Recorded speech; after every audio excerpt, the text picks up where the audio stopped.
time. So, AnneTober. It's here, it's back. I am so excited, it's not even funny. Shalise from And Read Another Chapter / Slidebuster Living may or may not be having a video. And if she does, I will put it in the description later. You know, new job, work's busy, life is different. So I just decided I'm going to do this. And if she can, great. And if she can't, well, she's a lousy dog. No, just kidding. Shanice, I love you.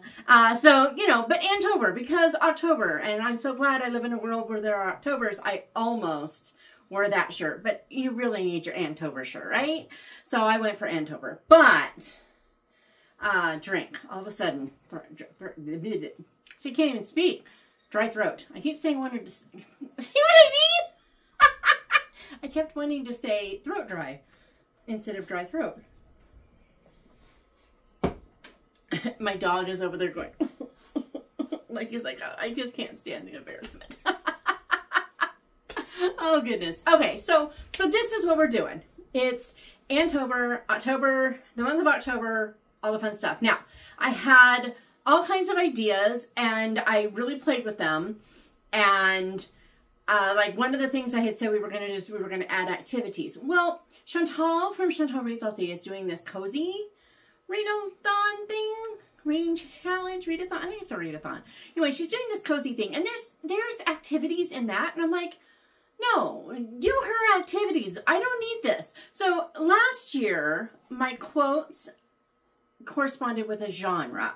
So, you know, we had my life is a perfect graveyard of buried hopes or whatever. I think there's perfect in there. But anyway. And, you know, so we were like, read a spooky book, right? Well, this year we skipped genre.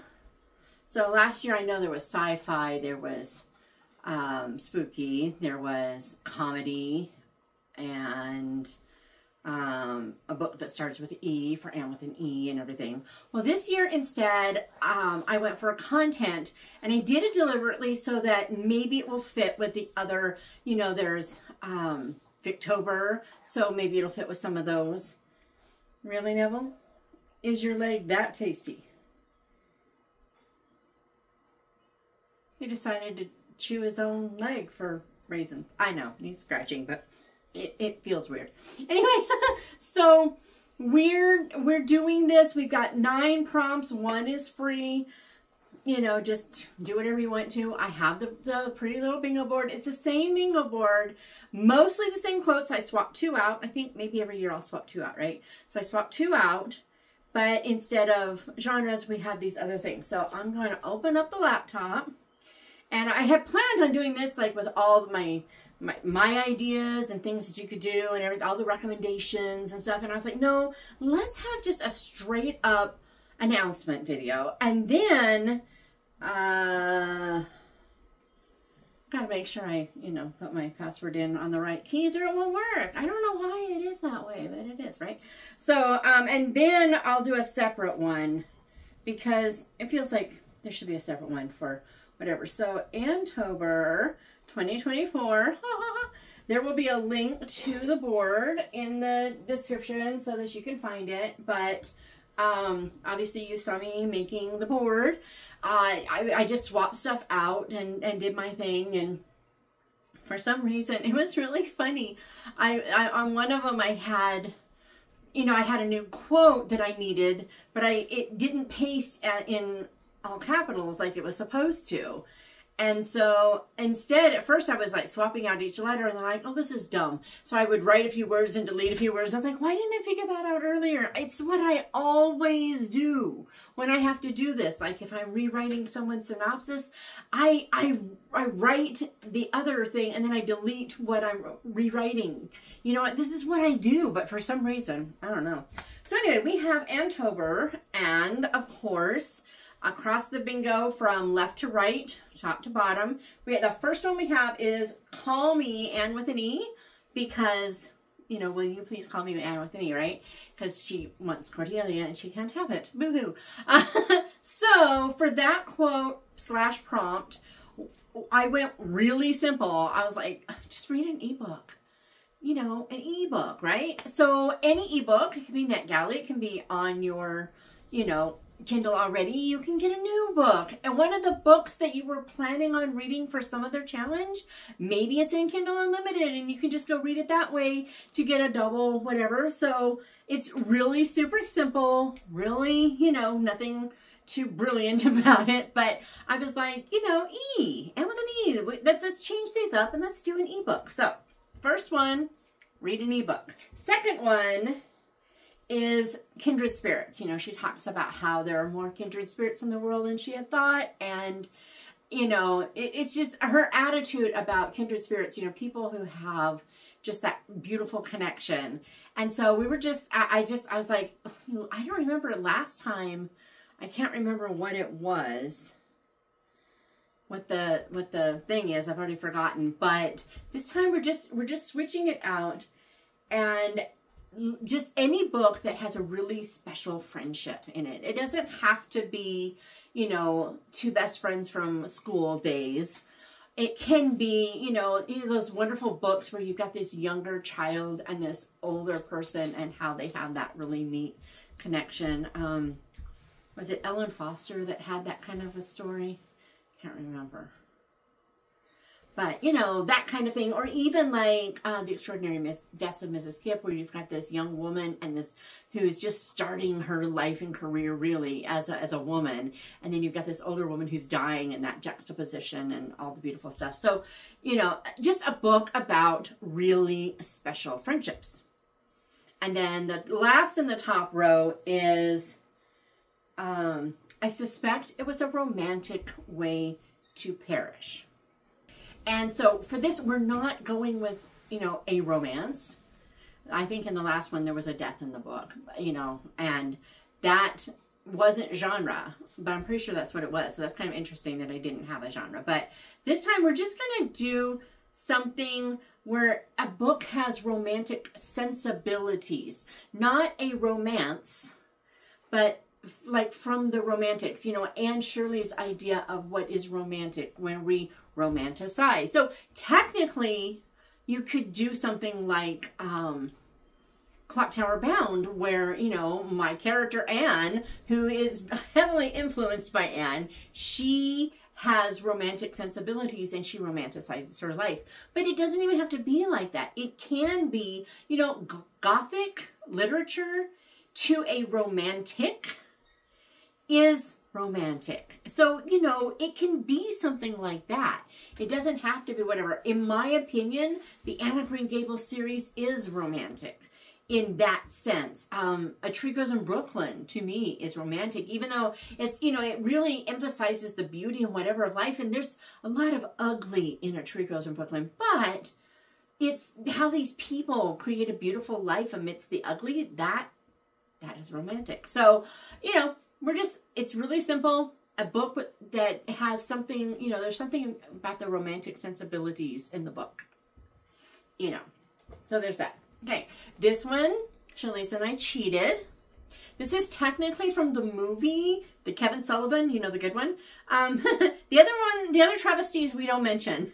And if you love them, I'm sorry, I'm glad that you love them. And no, thank you. But... But the Kevin Sullivan movies, there was a conversation that she had, I think with Marilla, where it's like, did you ever, no, was it Marilla or was it Diana? I think it was Diana, where he was like, did you ever explain to Gilbert? And she says, some books are better left on the shelf. And it's such a good quote, but as far as I can find, it is not in the books. And that's okay. That's okay, because sometimes you get those really great lines in a book that you don't, I mean, in a movie that wasn't actually in the book, but it summarizes a big part of the book. And so, you know, that really fits. So for a book, you know, sometimes some books are best left on the shelf. We're going with a book that's been on your TBR for far too long. So in my opinion, anyone doing Victober, this is probably one that's going to be really easy because, I mean, come on, you know, a book you know, a book that's been on your TBR for too long. People who like to read Victorian literature, we always have those ones that we're kind of dreading or kind of like pushing off. I was like, maybe not, right? And so, you know, for me, that would be pretty much anything Dickens. What's the shortest? A Christmas Carol. I can read that, except it's not been on my TBR too long. But oh well. But, you know, I do have my little Dorrits. I could read those. I don't know. I have some pretty heavy books coming up in November that I might actually get a jump start on, because I'm doing Karamazov in a month, along with a trollop. I've maybe all I read in November. So, and I want to do a couple of nonfictions. I've got a C.S. Lewis I want to do. So I might not even attempt Victober. But anyway, but that's an option, you know. I'm just saying, that's an option. So there's that one. Then in the middle we have, I'm so glad we lived in, I'm so glad I live in a world where there are Octobers. It's your free spot. If you read in October, then you've got your spot, right? So, you know, for fun, because funsies. And it is ever so much easier to be good if your clothes are fashionable. And every time I see this quote, it bothers me, because it is so very much Anne, don't get me wrong. But on the other hand, I'm like, she said so many amazing things. Why is this one quoted so much? But then I was like, I don't care, I'm using it. Why? Because it made me think of a book with a great cover. You have a fashionable cover, you have a great cover, you've got this, you know, something just stunning or beautiful or intriguing or just adorable, whatever. If it's got a great cover, it is wearing a fashionable garment, right? And voila. So this is what we're going with, because reasons. So basically, if any of your cozy reads, your Victober reads, your, what else is going on in October? There's lots of October things. But whatever, as long as one of them has a great cover, boom, you've got 2 in a row. I'm just saying. So then all you would need is a book you've been putting out on the past, and boom, you got yourself a bingo. So anyway, now this next one kind of has a story behind it. You know, Shatona, she's got her stories. So the next one is no mistakes. You know, every day is fresh with no mistakes in it, right? So no mistakes. And so for this one, it's going to feel a little weird when you hear me say this, but I'll explain. It's a book that takes place in a school. And I think this might have been subconsciously influenced by the fact that I'm going through the Harry Potters right now, but I don't really think it was, because my first thought when I saw the no mistakes again, I'm like, do I want to switch that out for something else, or what else could be about, you know, mistakes, right? And I realized the first thing that came to mind was my dad. So my dad was a literal genius. I mean, he was one of those things where I want to say he had a photographic memory, but that kind of undervalues his genius, because it's not just that he remembers what he sees, but he understands it the first time he sees it. He just literally, you show him and it's it. But you do have, he has to be able to read it, see it done, hear someone say it. He can't just, you know, I mean, he's human. So like when he had so much trouble with computers, he needed to know why, if he did this, that happened. He knew that he could do it if he just did it, but it was like he couldn't function until he understood why that did that. And my husband's a computer scientist, and some of the stuff he came up with, my husband's like, because it's coded that way. Because, I mean, he would have to teach my dad, you know, coding and everything to really make him understand than the ones and the zeros, right? I just really don't understand. I got HTML, I understand that, but the whole coding thing just like, whoosh, over the weekend. But my dad is a literal genius. So from junior high, for sure, we don't know about before, but from junior high through high school, he never got less than 100% on anything, ever. Now, I have to be really careful, because this is going to sound really bitter, and I don't mean it to. I really don't. But it was a hard thing for me as a kid, and it definitely affected how I did things with my kids, yes. But it was always in my parents, everything they did was 100% to ensure that I had the best possible education, support, you know, motivation. You know, they pushed me to do my best, but they were 100% in my court. I had the most trusting relationship. My parents trusted me 100%. If I said something was so, they believed me. And because of that, because I knew they would, I made sure I never broke that trust, because Dad burned it, you know. So you just don't want to lose that, because that's a valuable thing. And as a kid, I understood that. I had a fabulous relationship with my parents. However, my dad being a genius that way, he couldn't comprehend not understanding something. So I could not ask him for help with my schoolwork. He was incapable of just helping. He had to try to make me understand every nuance, when all I needed to understand was why every time I add this up, it's not coming to the right answer. You know, I'm doing this multiple, you know, long division in the middle of some other thing, and you know, you got to do all these, and somehow I've missed something. And I can't figure out where I've stopped. No, he wants to start back at the beginning. It was bad. So I could not ask my dad for help, because he couldn't comprehend why I didn't understand something. You studied this yesterday. I'm like, yeah, but it didn't sink in, obviously, because I don't remember today. I mean, that kind of thing, right? So I remember in high school, it was, pretty sure it was my junior year. I don't think it happened. It was probably my junior year. I remember coming home. I had a 96% on one of my tests. And the response to seeing it, because the parents had to sign a form showing that they knew the score. Yeah, on every single thing, right? So I remember, yeah, I've got a 96, and it was, I believe it was a math test. It was really hard. And I was so excited. And the response was, why isn't it 100? And I remember feeling so crushed, because I'd missed one problem, and it was one that I knew I was probably going to miss when I was reading it. I'm like, it was one of those X's, this percent of that, or vice versa. What is one of those? I have a real hard time, you know, even to this day, I have to like do it in every way before I figure out which one it is. It's really bad. It just, my brain just, so I had trouble. And that was the response. I just remember being crushed. I was crushed. And that wasn't their motivation. And even at the time, I knew it wasn't. But I was still crushed. The next day I came home. I'm pretty sure it was either English or Bible. One of the two. 100% on my test. I'm just relieved, because I feel like I've like redeemed myself. And I'm like, okay. It's okay. It's all good. Life is good. And I handed it over. And the response was, why aren't they all hundreds?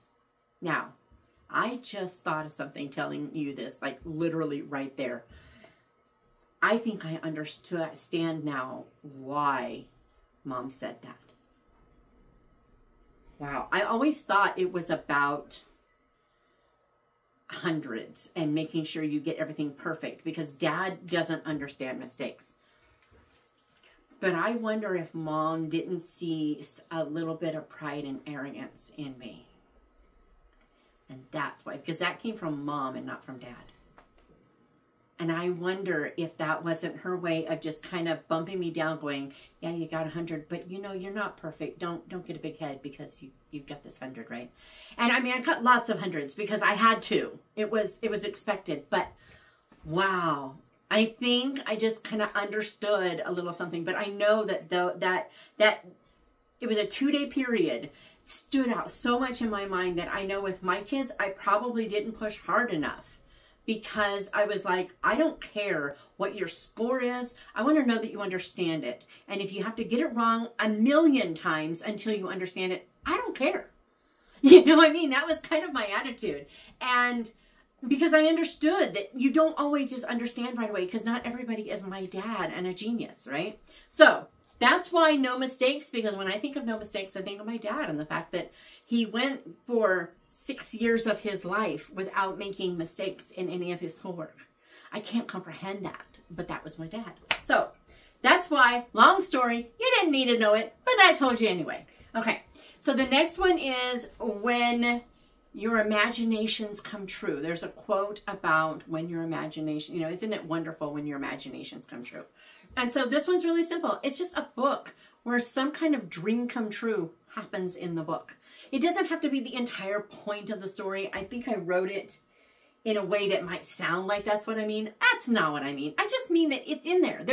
Someone has their dream come true, you know. So, you know, you've got a woman, if it's Victober, you've got a woman who's always wanted to get to marry someone she loved instead of, you know, as some sort of alliance, and it happens. That counts. I mean, that counts. But maybe someone's always wanted to be a teacher and finally gets to. Or she wants to go to college, you know, and women just don't go to college in her family, in her time period, in her whatever.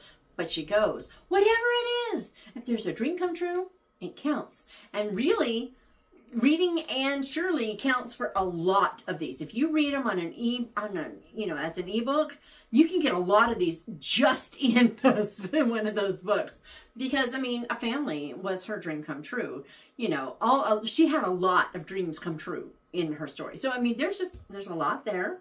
You know, schoolroom. There's definitely a lot of the Anne books take place in a schoolroom. She was a teacher. So I mean, I'm just saying, you could probably do the entire thing by reading the Annes, for what it's worth. Okay, and then finally, last up, that's it. That's all we got here, is life is worth living as long as you have a laugh in it. And for that one, last year it was like a comedy. We're not even going that far this time. We're pulling way back. We're going to look at the author. So basically, if you read an author who makes you laugh, that's it. You've done it. So like Victober, I'm reading the Trollope books. Trollope makes me laugh. I mean, technically his books are satires, but they're so on the nose sometimes for what was going on in society and stuff that I don't always see them as satirical as I think he meant them to be. And so, but he still makes me laugh. It's like, sometimes they're just so ludicrous. They're just like, really? So, for that one, a book that makes you laugh. So that's it. That's all we've got. It's just October. It's done. Now, here's the deal. But we may have another sticker, which I'll get to in a second. But we do. We may have another sticker. I'm going to see if I can get Lorna to draw me something that fits AnneTober. And if I can get my sticker deal, if there's a sticker deal in October, so that I can get them to me, so that I can do this, then I will send out stickers again. There are a few people who still haven't had theirs sent. Sorry. Last week was wedding week, which is why this didn't come out on Thursday. I was in the throes of all the wedding stuff. The wedding is over. It was beautiful. Life was grand, and I'm so glad to be home, and I'm so glad that it's done. Weddings are exhausting, and hey, it wasn't one of my kids. I mean, I feel like they're my kids because they pretty much lived at my house, but technically they're not my kids. But yeah, it was a lot of work, and it's over. So, AnneTober. It's October 1st to the 31st, and if I can get stickers, if that can happen, then I will add them to this post and to my wrap up for October, and we will get, and there'll be a form again, and we will get you guys stickers. I would like to be able to do that. Do I promise? No, because if I can't get a good deal on stickers from Sticker Mule, then I can't do it because it's just way too expensive otherwise. But if they have their sticker deals, and if Lorna has time to draw me something, maybe even if she doesn't, if she can't draw me something, I can still do a sticker even if she doesn't draw me something. Or I can use, you know what? Let's back up. Let's start over. There will be stickers. There will be a form in here. I'm not promising you which sticker you'll get. I do have some book string stickers and some don't bother me until I finish this book chapter, page, book, chapter, book, whatever. I've got some stickers that I can use one way or another. But the goal is to have Lorna do something new. Why not? And for those who've asked me, I keep forgetting to do this. I will try to remember. Please, Shatona, don't forget. I will put a link to Lorna's stickers in the shop down below for those who have been wanting Lorna stickers. Well, you can get them. So, welcome to AnneTober. I have shirt. I have books, I am ready and raring to go. See you then.